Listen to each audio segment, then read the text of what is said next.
Hello everyone बच्चों, welcome in right direction academy. आज बच्चों हम रैपिड फायर राउंड में आए हैं। बच्चों के कुछ डाउट्स हैं, 10 क्वेश्चंस बहुत अच्छे लगे, मैंने सोचा आपके साथ शेयर करें। जो बच्चों की तैयारी कर रहे हैं, एसएससी सीजीएल का एग्जाम आने वाला है, बिना टाइम वेस्ट की स्टार्ट करते हैं। चलिए, सबसे पहला क्वेश्चन है, आपको ये दे रखा है और आपसे पूछा है ए, बी और माइनस सी की वैल्यू। बच्चों ये क्वेश्चन बहुत हार्ड क्वेश्चन था, क्योंकि अगर आप इसमें यहाँ पे 3 है ना, अगर आप यहाँ पे करो 3x प्लस वाई का क्यूब, ऐसे करोगे, ठीक है, -2x माइनस वाई का क्यूब। अगर आप इसमें फॉर्मूला लगाओगे, it will take lot of time.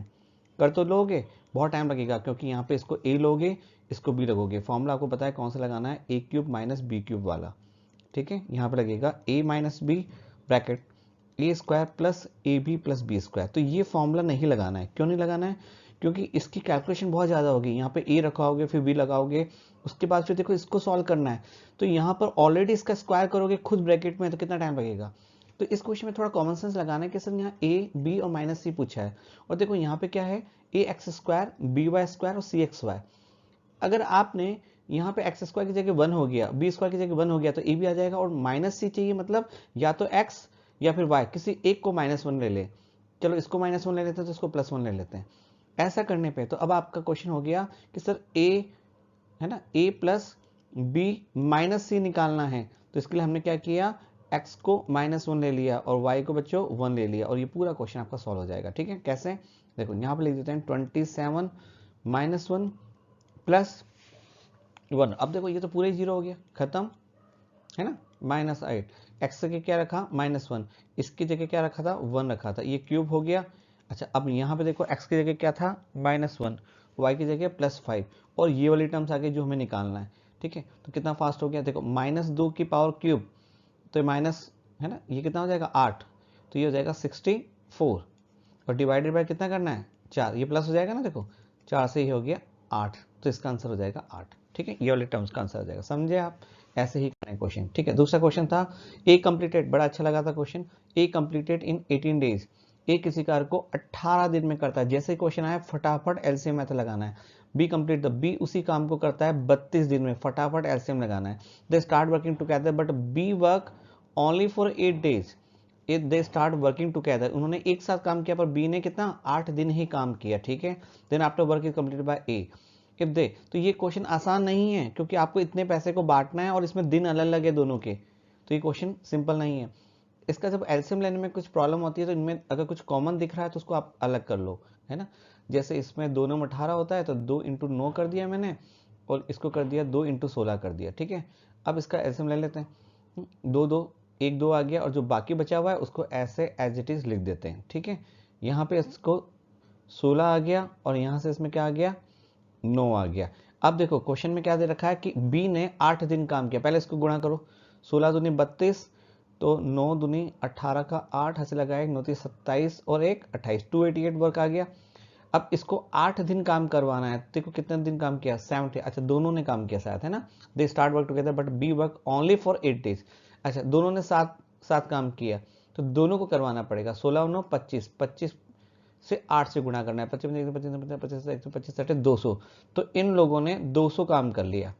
इन्होंने 200 लोग काम कर लिया, दोनों ने मिलकर 200 काम, बचा का 8 काम। उसको किसने किया है, ए ने।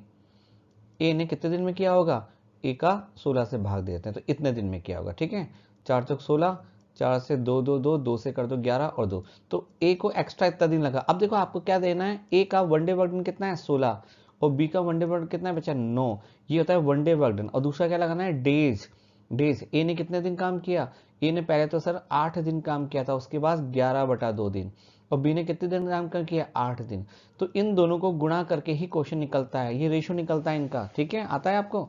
तो 16 इंटू इसके कितने दिन हो गए, 2 टे 16, 6 और 1 7, 27/2 रेशो, इसका क्या हो गया 9 इंटू 8। इस रेशो में पैसा बटेगा, it is not easy question. 8 एकम 8, 8 दूनी 16, 2 से 2 कट गया, 9 9 27, तो 3:1 में पैसा मिलेगा। पूछा क्या है, what is the share of A, तो ए का हिस्सा कितना हो जाएगा 3/4 इंटू कितना पैसा बांटना था 8800, है ना। तो ये हो गया 4 दूनी 8 8 8। ठीक है, अच्छा क्वेश्चन है। तो ऐसे क्वेश्चन करना है, सबको समझ में आया। तो इसमें आपको क्या करना पड़ता है, एक तो इनका एक दिन का कार्य और दूसरा डेज दोनों पता होना चाहिए। देखो अगला क्वेश्चन देखते हैं।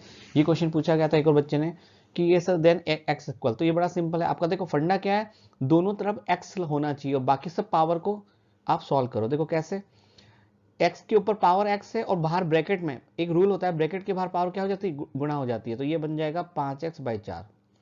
ठीक है, आप वीडियो को रोक रोक के खुद पहले सॉल्व करना। ठीक है, अच्छा यहाँ पर भी x है और इसके ऊपर क्या है, x की पावर 4।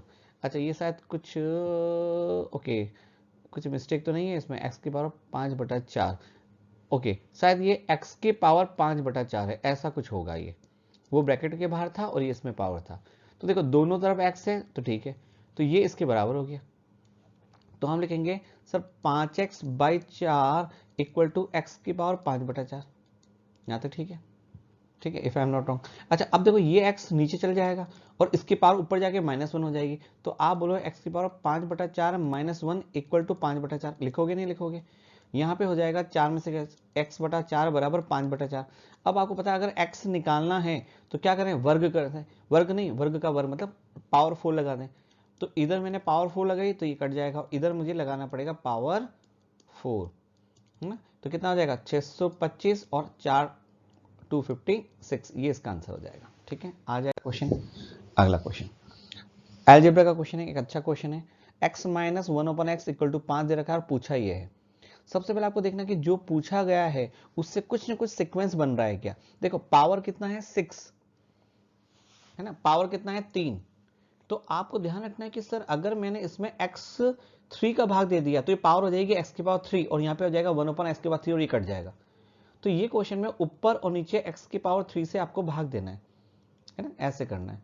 तो देखेंगे ऊपर वाला क्वेश्चन क्या बन गया, x3 - 5 - 1/x3। सिंपल है पर फिर भी आप प्रैक्टिस करें खुद। पहले क्वेश्चन सॉल्व करेंगे, x3 + 7 - 1/, जिस बच्चों के एग्जाम है अच्छे से मेहनत कीजिए।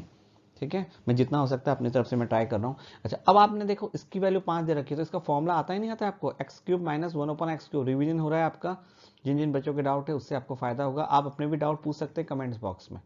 ठीक है, माइनस नहीं आता, प्लस आता है, ध्यान रखो इस फॉर्मूले में क्या आता है, प्लस आता है। तो यहाँ पे लिखना है 5 का क्यूब प्लस 3 × 5। ठीक है ना, ये कितना हो गया 125 प्लस 15 कितना हो गया बोलो 140।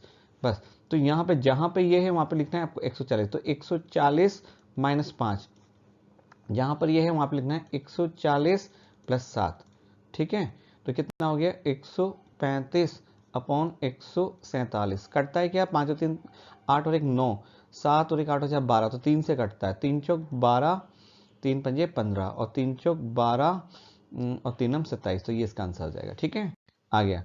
अब देखो the square root of which following is rational number. आपको पूछा है कि हिंदी में बताता हूँ, the square root of which of following is a rational number, is a rational number, है ना। ये एक्चुअली मुझे लग रहा है कि इसमें नॉट आना चाहिए, the square root of which of the following is, the square root of which of the following is not a rational number, ऐसा होना चाहिए, नॉट ए रेशनल नंबर। कौन सा स्क्वायर किसी रेशनल नंबर का नहीं हो सकता। रेशनल नंबर क्या होता है, जिसमें रूट वूट नहीं होता। ठीक है, अच्छा आपको एक चीज पता है कि अगर मैं 1 का स्क्वायर करूंगा और 9 का स्क्वायर करूंगा तो यूनिट डिजिट पे क्या आएगा, 1 आएगा सर। आपको एक चीज पता है 2 का स्क्वायर करने पर और 8 का स्क्वायर करने पर यूनिट डिजिट पे क्या आता है, 4 आता है सर। 3 का स्क्वायर करने पर बच्चों और 7 का स्क्वायर करने पर यूनिट डिजिट पे क्या आता है, 9 आता है। मैं आपको एक चीज बता रहा हूँ, ध्यान से सुनो पहले। 4 का स्क्वायर करने पर और 6 का स्क्वायर करने पर यूनिट डिजिट पे क्या आता है, 6 आता है। और 5 का स्क्वायर करने पर यूनिट डिजिट पे क्या आता है, 5। मतलब अगर इकाई के स्थान पर अगर ये सब आएंगे तो ही वो एक परफेक्ट स्क्वायर होगा। स्क्वायर रूट, स्क्वायर रूट मतलब कोई भी नंबर का square root of which of the following is a rational number. अच्छा, ये पूछ रहा है किसका स्क्वायर रूट रेशनल नंबर हो सकता है। ओके ये सही है, नॉट नहीं है, सही है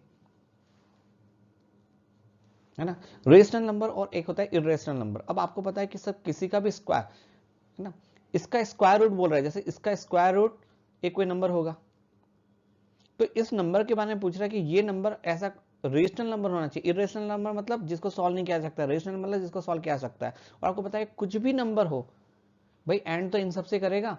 तो जहां पे 1 4 9 6 5 आएगा वो हमेशा रेशनल नंबर का स्क्वायर होगा, मतलब रूट लगाया तो ये क्या होगा, रेशनल नंबर होगा। तो देखो 9 आ रहा है, हाँ सर पॉसिबल है, 4 आ रहा है पॉसिबल है, 9 आ रहा है सर, 8 कभी भी नहीं आ सकता, मतलब ये किसी भी रेशनल नंबर का स्क्वायर नहीं आ सकता। तो ये आंसर, अच्छा नॉट ही सही था, है ना। The square root of which of the following is not a rational number, not, तो ये इसका आंसर है, ये वाला रेशनल नंबर का स्क्वायर नहीं हो सकता, बाकी सब रेशनल नंबर के स्क्वायर हो सकते हैं। देखो 9 4 आ रहा है, ठीक है। अगला क्वेश्चन देखते हैं, x प्लस वाई इतना है तब x4 का मान, ओके बड़ा अच्छा क्वेश्चन है। अच्छा कोई नंबर आपको मिल रहा है ऐसा जो इसको सेटिस्फाई करे तो ये क्वेश्चन आ सकता है, पर इसमें टाइम लग सकता है आपको, है ना। कोई नंबर नहीं पता आपको, जैसे इसका आंसर में 23 25 29 20 आ रहा है, अभी नहीं पता हमें आंसर, तो कोई नंबर ढूंढ लो, जैसे सर एक, अच्छा ये तो नहीं पॉसिबल नहीं है क्योंकि ये तो एक आ रहा है बच्चा, इसमें कोई 2 नंबर कहाँ से लाओगे, कुछ माइनस में ही आएगा, 6 -5 ऐसा कुछ आएगा, पर ये टाइम लग जाएगा।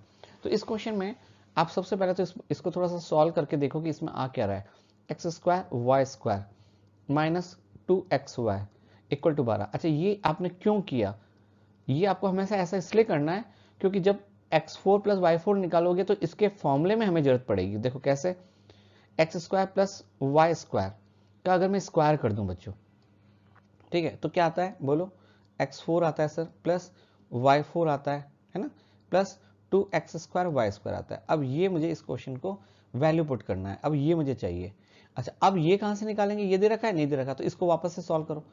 इसको कैसे वापस सॉल्व कर सकते हैं, ये होगा सर x प्लस वाई का स्क्वायर और माइनस 2xy, यहाँ तक ठीक है, ये होगा ना। देखो इसको सॉल्व करेंगे तो ये आ जाएगा, और बाहर स्क्वायर है, इक्वल टू आपको निकालना क्या है, x4 प्लस y4, ठीक है, plus 2x square y square, ये निकालना है आपको, ठीक है। अब देखेंगे बहुत आसान से, x प्लस 1 बराबर 1 दे रखा है, देखो 1, तो यहाँ पे 1 रख दिया 1। अब इसका स्क्वायर करेंगे, ये समझ लो, अच्छा क्वेश्चन है इस, है ना। अब इसका ये a माइनस बी का स्क्वायर का फॉर्मूला लगाओ, 1 प्लस दूसरे का square 4x square y square minus 2ab, 2 दूनी 4xy, ठीक है। अच्छा ये 2x स्क्वायर को इधर लेके आ जाओ तो minus 2x square y square, ये क्या आ जाएगा बच्चा, x4। तो कुछ कुछ क्वेश्चन बेसिक वाले आते हैं एग्जाम में, be prepare for that. 1 plus यहाँ से एक माइनस कर दो तो क्या आ जाएगा 2 x square y square minus 4xy, यहाँ तक ठीक है। अच्छा अब आपको थोड़ा सा समझ में आ गया होगा आंसर कैसे आएगा, 2 कॉमन ले लो तो ये वही टर्म आ गई जो हमने लिखी थी स्टार्टिंग में, 2xy, देखो जिसकी वैल्यू क्या थी 12, तो ये उठा के यहाँ पे 12 लिख देना है, तो ये हो जाएगा 1 प्लस 2 इंटू 12, तो ये कितना हो जाएगा 25। अच्छा क्वेश्चन था, ये आप याद रखो, अलजेब्रा का क्वेश्चन है, ठीक है। अच्छा the price of article increases by 5% every year, अच्छा 5% मतलब 1/20, हर साल वो क्या हो जाती है प्राइस, 21/20 हो जाती है सर। ये तो difference between its price at the end of second year and third year इतना, then what will the price at the end of first year. देखो यहाँ पे कुछ प्राइस थी नहीं मालूम, फर्स्ट ईयर के एंड में प्राइस को x मान लेते हैं, ये फर्स्ट ईयर का एंड हुआ तो प्राइस x हो गई, यहां तक ठीक है। ये क्या है, एंड ऑफ फर्स्ट ईयर, पहला साल खत्म हो गया। अब वापस से and of second year, and of second year में क्या हो जाएगी ये sir 20/21x, and of second year. अच्छा यही, अच्छा आई एम सॉरी ऊपर लिखना था 21/20 लिखना था, 21/20 लिखना था, ठीक है। फिर एंड ऑफ थर्ड ईयर क्या हो जाएगी बच्चा, एंड ऑफ थर्ड ईयर ये हो जाएगी जितनी हो गई थी सर उसका वापस से 5% बढ़ जाएगा। अच्छा पूछा क्या है, देखो price at the end of the second year, end of the second year and the third year, इसका डिफरेंस पूछा है ना, बिटवीन इट्स, द डिफरेंस दे रखा है, ठीक है, मतलब इन दोनों का डिफरेंस दे रखा है, और पूछा क्या एक्स पूछा है, तो बड़ा सिंपल हो गया ये तो, है ना। इन दोनों का डिफरेंस मतलब इसको माइनस करना है, तो इसमें 21/20 एक्स कॉमन ले लेते हैं, इन दोनों को घटाना है ना बच्चों, तो यहाँ पे क्या आ जाएगा 21/20 -1, ये वैल्यू कितनी दे रखी क्वेश्चन में 52.5, ठीक है। तो ये क्वेश्चन ऐसे सॉल्व कर लोगे आप, ठीक है। देखो 21/20 आ गया, यहाँ पे x आ गया, ये कितना आ गया 1/20। तो कुछ कुछ क्वेश्चन में तो मेहनत करनी पड़ती है, सारे क्वेश्चन थोड़ी हो जाएंगे फास्ट, ठीक है। अब 21 से इसको काटो, है ना, देखो कट तो जाएगा, 21 दूनी 42, 21 दूनी 42, तो कितना बचा 10, फिर पॉइंट लगा दो, और फिर देखो 5 बार गया तो ये 5 बार चले गया, तो x बराबर कितना आ गया, 1 0 से पॉइंट हटा दिया, 25 दूनी 50, और 50 को इससे कर दिया 0, 5 दूनी 10, तो ये हो गया 1000, ठीक है। आ गया, सब कर लोगे। चलो इसमें देखते हैं इसका मान पूछा। अच्छा ये वो है sum of square of factor equal to 0, मैंने कई बार पढ़ाया आपको, sum of square of factor equal to 0। इसका एक शॉर्टकट मैंने दिया है आपको, बहुत ही प्यारा शॉर्टकट। ऐसे क्वेश्चन में क्या करना है, अगर आपको x निकालना है तो y और z को 0 कर दो और कांस्टेंट को भूल जाओ, और जो भी आंसर आया उसका आधा कर दो। अब समझना पड़ेगा ये सब। देखो तो यहाँ पे आ गया 16x², बाकी सबको हटा दो, और यहाँ पे आ गया 24, है ना। x को नहीं हटाना है ना, x को नहीं हटाना है, बाकी सबको हटा दो। तो यहाँ से x की वैल्यू क्या आ गई, देखो x की वैल्यू आ गई 24/16, 8 तिया 24, 8 दूनी 16। अब जो भी आएगा उसको आधे से भाग देना है, ये मैंने आपको बताया था। 3/4 इसका x की वैल्यू आएगी। ये थोड़ा फास्ट करना पड़ेगा। अच्छा y कैसे निकालना है, y निकालना है तो सिर्फ y वाली टर्म्स लेना है, बाकी सबको 0 कर दो, सिर्फ y वाली टर्म्स। तो -24y, और कांस्टेंट नहीं लेना है, कांस्टेंट नहीं लेना है। अब देखो यहाँ पे क्या आएगा, y इक्वल टू -24/9, ठीक है। अच्छा यहाँ पे क्या हो गया, 3 तिया 9, है ना, और 8 तिया 24। अब जो भी आएगा उसको 1/2 से भाग देना है, ये बताया था मैंने। तो आ गया -4/3, ये y की वैल्यू आ गई। अच्छा अब z की वैल्यू निकालना है तो 4z² ले लो, सिर्फ z लेना है, 24z, बाकी सबको हटा देना है। तो यहाँ से z की वैल्यू क्या होगी मेरा बच्चा, 4 छंग 24, है ना, z के लिए हो गई 6, पर इसका आधा करना पड़ेगा। ये अब शॉर्टकट है, अब याद करो तो अच्छी बात है। अब पूछा है एक्स वाई, तो x कितना था 3/4, y कितना था -4/3, और z कितना है मेरा बच्चा 2×3। तो यहाँ पे क्या हो गया -1 + 6, तो ये हो गया 5। मजा आया, ऐसे क्वेश्चन करना है। अच्छा अंकों वाली कितनी संख्याएं, अच्छा यहाँ पे थोड़ा सा गलत आ गया, शायद 3 अंकों वाली। 3 अंकों वाली कितनी संख्या जो पूरी तरह से 4 से विभाज्य है। देखो 4 से विभाज्य मतलब 4 के पहाड़े में आती है, कोई टेंशन नहीं करना। सबसे छोटा नंबर क्या होता है 3 नंबर का, 100। भाई पहला नंबर आपको पता है, लास्ट के 2 नंबर में 4 का भाग जाता है, 4 3 अंकों वाली कितनी संख्याएं हैं जो पूरी तरह से 4 से विभाजित है, तो 100 तो है ही यार। 3 अंकों वाली है ना, 3 अंकों वाली पूछा है क्या, या 2 अंकों वाली। ये क्वेश्चन में 3 अंक या 2 अंक है, ये थोड़ा सा कंफ्यूजन है। चलो कोई बात नहीं, 3 अंकों वाली, 2 अंकों वाली थी शायद, है ना। मैं 2 वाली करके देख लेते हैं, आंसर आता है 2 अंकों वाली। तो 1000 में भाग जाएगा, ठीक है। अच्छा और किस में भाग जाएगा, 1004 में भाग जाएगा, है ना। कितनी संख्या है ये, ऐसे करते करते लास्ट में देखते हैं, सही है ना। और 1008 में भाग जाएगा। ये अब देखो 2 अंक है तो इसको ऐसे करेंगे। अच्छा लास्ट नंबर क्या होता है 999। अच्छा अब इसमें भाग जाता है क्या, नहीं। देखिए 4 दूनी 8 कर दिया, एक बचा। अब भाग कब जाएगा कि जब 9 की जगह क्या हो 6 हो। तो लास्ट वाला नंबर क्या होगा 996। तो 996 लास्ट नंबर होगा। अच्छा इसको कैसे जो गिनते कैसे है मालूम है आपको, काउंटिंग कैसे करते हैं। काउंटिंग का फॉर्मूला होता है n बराबर लास्ट नंबर, काउंटिंग का फॉर्मूला देख लो, नहीं आता तो लास्ट नंबर में से फर्स्ट नंबर को घटाओ और 2 कॉन्जिक्यूटिव नंबर्स का डिफरेंस से भाग दे दो और +1 करो। ये फॉर्मूला आपको याद करना है। लास्ट नंबर क्या है 996, फर्स्ट नंबर क्या है मेरा बच्चा, इसमें 100 है सर, डिफरेंस क्या है इसमें 4 + 1। तो ये इसका तरीका है, करके देखते हैं। ये यही क्वेश्चन है क्या, मुझे नहीं पता। 896/4 + 1, ठीक है। देखो 4 दूनी 8, 4 दूनी 8 बजा 4 चौक 16, तो आ जाएगा 225 नंबर ऐसे होंगे ये। चलिए वेरी गुड, आगे सबको सर में, ठीक है। एक और देखते हैं बड़ा टेप, A can fill a tank in 12 minute. एक नल है उसको 12 मिनट में भर सकता है टंकी को, ठीक है। B can fill the tank, B भर सकता है उसको 20 मिनट में भर सकता है, ठीक है। टेप सी कैन एम्प्टी, अच्छा एम्प्टी इन 30 मिनट, तो लिखो -30 मिनट में खाली कर सकता है। टैप डी कैन एम्प्टी, अच्छा अब देखो ये कुछ अलग कर रहा है। Tap D can empty 28 litre of water पर मिनट। यहां पर इसने टाइम नहीं दे रखा, ये कह रहा है कि 28 लीटर पानी 1 मिनट में निकालता है। अगर आपको पता हो और मैंने पढ़ाया है, अगर याद हो, तो ये होता है बहाव दर, फ्लो रेट। यहाँ पे इसको एम्प्टी रेट भी बोल सकते हैं, एक ही बात है, flow rate. Flow rate of किसकी दे रखा है, डी की दे रखा है। कितनी दे रखी है कि सर 28 लीटर ये पानी निकालता है 1 मिनट में। पूछा है all the pipe are simultaneously the tank will empty. अच्छा अब सब नल को चलाएं, देखो बड़ा प्यारा क्वेश्चन है, A+B+C+D सब नल को चलाएं। अब ये टाइम दे दिया तो टैंक विल एम्प्टी, खाली होगा -1 घंटा मतलब -60 में, यहां तक ठीक है। Find the capacity of tank. अगर आपने नहीं किया ये क्वेश्चन तो आप अच्छे से अपनी कॉपी में लिख लो कि इसका मेथड क्या है। जब भी आपको कैपेसिटी या फिर क्षमता पूछे तो उसका एक ही तरीका है, आपको ये चेक करना है कि किसकी फ्लो रेट दे रखी है, डी की। यहां पे फ्लो रेट ऑफ डी को मल्टीप्लाई करना है किससे, टाइम ऑफ डी से, टाइम ऑफ डी से मल्टीप्लाई करना, बस ये क्वेश्चन है। अब टाइम ऑफ डी कहां से निकालेंगे, यहाँ तो सबका टाइम दे रखा है, तो फटाफट बनाओ एलसीएम। अच्छा क्वेश्चन है, 60 अच्छा पूछा है, 12 पंजे 60, ये हो गया 30, यहाँ पे हो गया ध्यान रखो -2, यहाँ पे हो गया -1। अब देखो आपको डी निकालना है तो इसमें सबको घटा दो तो डी निकल जाएगा, वैसे यहाँ पे भी करना है, -1 में से सबको घटाना है ना, किसको घटाना है, माइनस +2 हो जाएगा, -3 हो जाएगा, -5 होगा, ठीक है। तो आप देखेंगे कितना हो गया, 5 और 3 8 और 1 9, -9 का और 7, तो -7 आ गया।